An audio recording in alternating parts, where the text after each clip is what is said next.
అందరికీ వందనాలు. నేను ఈరోజు చెప్పే టాపిక్ చిన్నదే. రక్షణ అంటే ఏంది, అసలు అది రక్షణ పొందాలంటే మనం ఏం చేయాలి, ఏం చేయకూడదు అని ఒక 5 నిమిషాలు నాకు తెలిసింది చెప్పేదానికి అనుకుంటున్నాను. అసలు రక్షణ అంటే ఏంది, అసలు రక్షణ పొందాలంటే మనం ఏం చేయాలి అంటే, రక్షణ పొందాలంటే ఫస్ట్ మనం దానికి 5 మార్గాలు ఉన్నాయి. అంటే 5 స్టెప్స్ టైప్ ఉంటాయి. దాంట్లో మొదటిగా ఏంటంటే వినాలి. వినడం అంటే దేని గురించి అంటే దాని గురించి వినడం కాదు. మనకి బైబిల్లో ఏదైతే సువార్త ఉంటుందో ఆ సువార్తను విని దాన్ని బట్టి మనం నడుచుకోవాలి. మనం బయట చెప్పేది విని నేను ఇట్లా బతుకుతాను, నేను ఇట్లా ఉంటానంటే మనకి రక్షణ ఉండదు. ఇంకా తర్వాత విశ్వసించాలి. విశ్వాసం అనేది ఎట్లా కలుగుతుంది అంటే, మనం విన్నదాన్ని బట్టి వినటం వలన విశ్వాసం కలుగుద్ది అని చెప్పి బైబిల్లో క్లారిటీగా ఉంటుంది. అక్కడ మనం చూసుకుంటే మనం వినడం వల్ల విశ్వాసం కలుగుతుంది. ఆ విశ్వాసం అనేది మనం విశ్వసించాము సరిపోద్దంటే దానికి సంబంధించిన క్రియలు అనేవి చూపించాలి.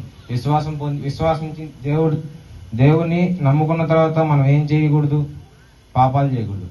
అసలు పాపం అంటే ఏంది? ఆజ్ఞ అతిక్రమమే పాపం. పాపాలు చేస్తా నేను విశ్వసించాను, నేను దేవుని నమ్ముకున్నానంటే అది కుదరదు, రక్షణ అనేది కలగదు. ఇంకా మూడోది ఏంటంటే మారు మనసు పొందాలి.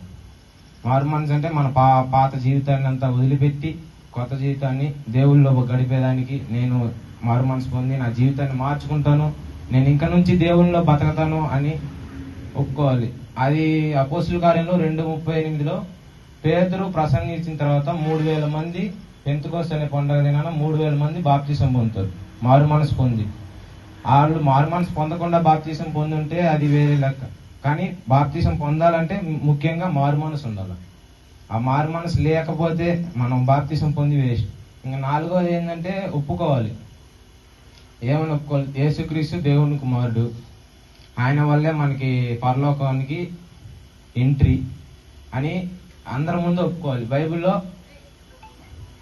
మత్తయి సువార్త 10:32లో అన్ని జనుల ఎదుట ఎవరైతే నన్ను ఒప్పుకుంటారో నేను దేవుని ఎదుట వారిని ఒప్పుకుంటాను, ఎవరైతే నన్ను ఒప్పుకోరో నా దేవుని ఎదుట నేను వారిని ఒప్పుకోను అని క్లారిటీగా ఉంటుంది.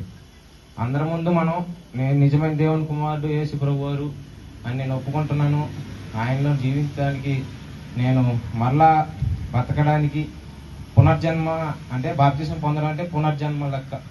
అంటే ఆత్మ సంబంధంగా మనం కొత్తగా పుడతాం, మళ్ళీ దేవుని సంఘంలో పాలుభాగస్తులు అవుతాం, బల్లా తీసుకునే దానికి అర్హులవుతాం. ఇంకా ఆఖరిది చివరిది బాప్తిసం పొందుకోవాలి. ఇవన్నీ చేసిన తర్వాత బాప్తిసం పొందుకొని మార్కు 16:16లో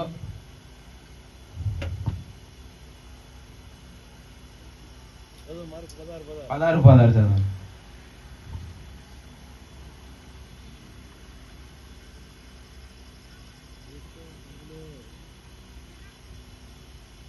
మీరు సర్వలోకంలోకి వెళ్ళి సర్వ సృష్టికి సువార్తను ప్రకటించండి. నమ్మి బాప్తిసం పొందినవాడు రక్షింపబడును, నమ్మని వాడికి శిక్ష విధింపబడును అని క్లారిటీగా బైబిల్లో ఉంటుంది.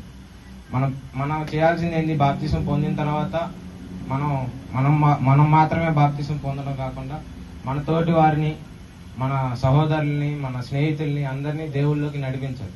కొంతమంది ఏమంటారంటే బాప్తిసం పొందకుండా ఇదేం చేయకుండా నేను దేవుని నమ్ముకున్నాను అంతే, నాకు పరలోకం వచ్చేస్తుంది, నాకు అది వచ్చేస్తుంది అంటే రాదు.